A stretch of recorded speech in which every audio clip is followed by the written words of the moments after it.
All right, ladies and gentlemen at the cafe, thank you so much for holding up here. I've got the big D here. Hello, hi, good times. I've got the big D right here behind me. He's like, what? Please, everybody, give one big, huge round of applause for a great feature from DeGenova.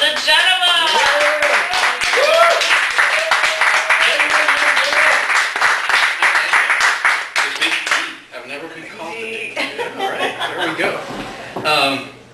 Well, thank you all for being here. And we were talking about poets writing about, where the poem came from, and I had actually thought about reading a little bit out of Backbeat, and I don't know how many people realize that this book is actually a prose and poetry. Backbeat that I co-authored with Charlie Rossiter. But anyway, there's this one little section, and the first publisher of the book was Norbert Bly, and his assignment to us was to write about how we were influenced by the beats and how that works. But anyway, I ended my little memoir section with this, and this kind of talks about where's the poem come from. Close your eyes and blow, one note after another, one word after another. This is direct deed. This is the art in your veins. Just close your eyes and blow.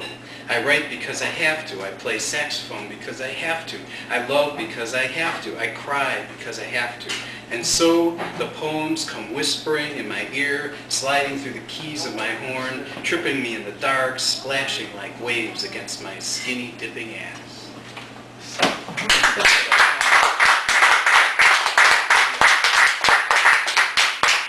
That's where the poems come from. And since it is tonight, I thought my theme was going to be poems that I don't often read, except for this one, because it is Mardi Gras. And believe it or not, on the way here, I was listening to WDCB, which is College of DuPage radio station, and the DJ said, and Mardi Gras almost always falls on a Tuesday. So I was like, you just want to reach the radio. Back Tuesday before Ash Wednesday, She didn't even get the Ash Wednesday part, so we won't go there.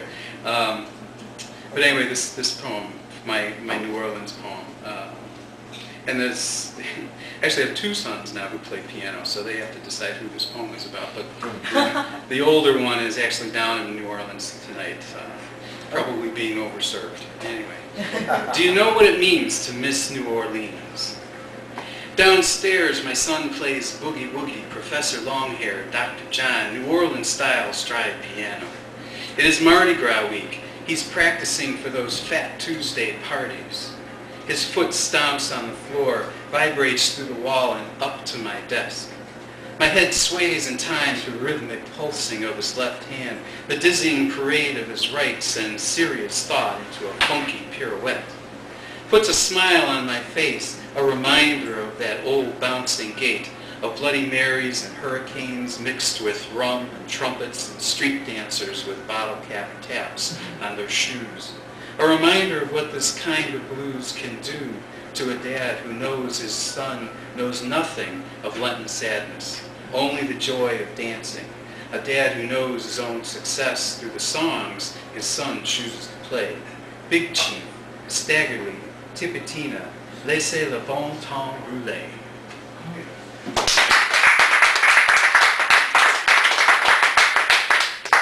Does everybody know what that means? Laissez le bon temps rouler? Yeah. All right, good. We got an educated crowd. Some of these poems, some of you may have heard, but I had a teacher who, his name was Rain Arroyo, and he said the way, as you write poems, kind of put them in folders, and eventually subjects kind of develop, and you have a collection before you know it.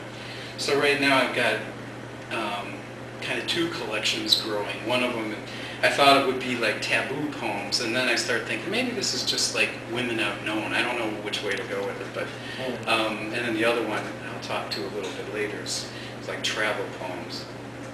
But this one is These are kind of love poems, and I guess it's appropriate to, it was Valentine's Day this past weekend.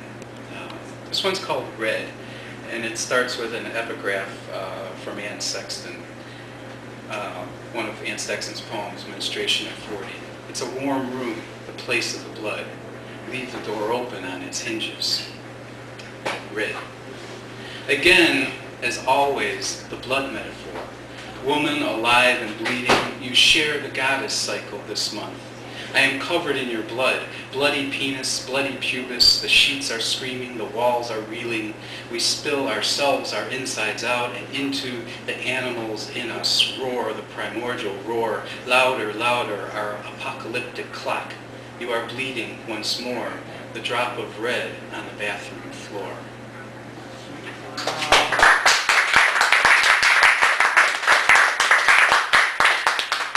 This one is called White Tears. We wake before the baby, the sun just beginning to warm the day. We've slept naked under the humming ceiling fan. Our skin is soft with sweat this morning. We love quietly.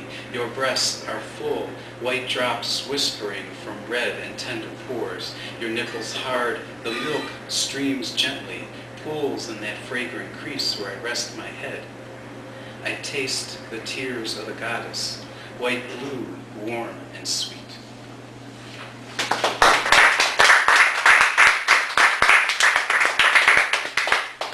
This is an older poem, newly revised. And at some point in my life, I swore off emotionally unstable women, I think. But I think. This was one of them. The night the wind.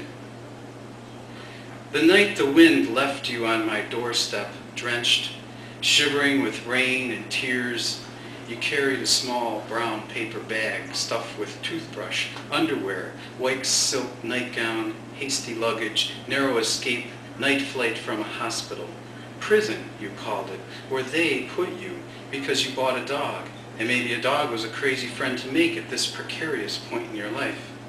But did they need to lock you up without phone, wine, or pills, or your daughters, or me, or all the hymns that haunted your inability to say no?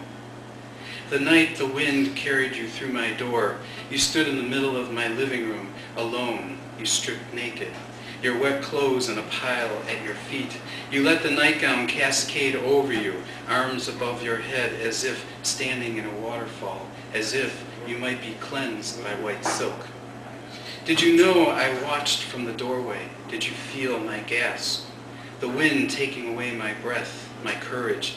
The wind leaving you here tonight to unfurl your madness, your fear, your need for me. Your whisper echoing on the wind, you gliding into your darkness, your sad white sails full.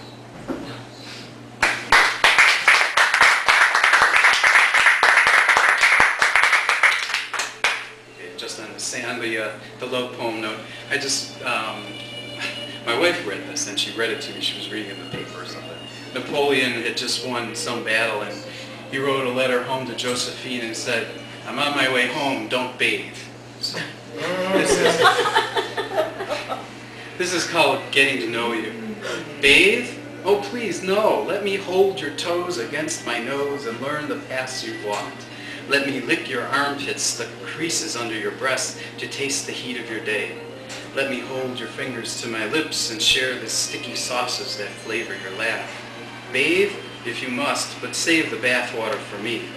I'll drink you now and bottle a liter for later when you can skinny dip in my wine glass.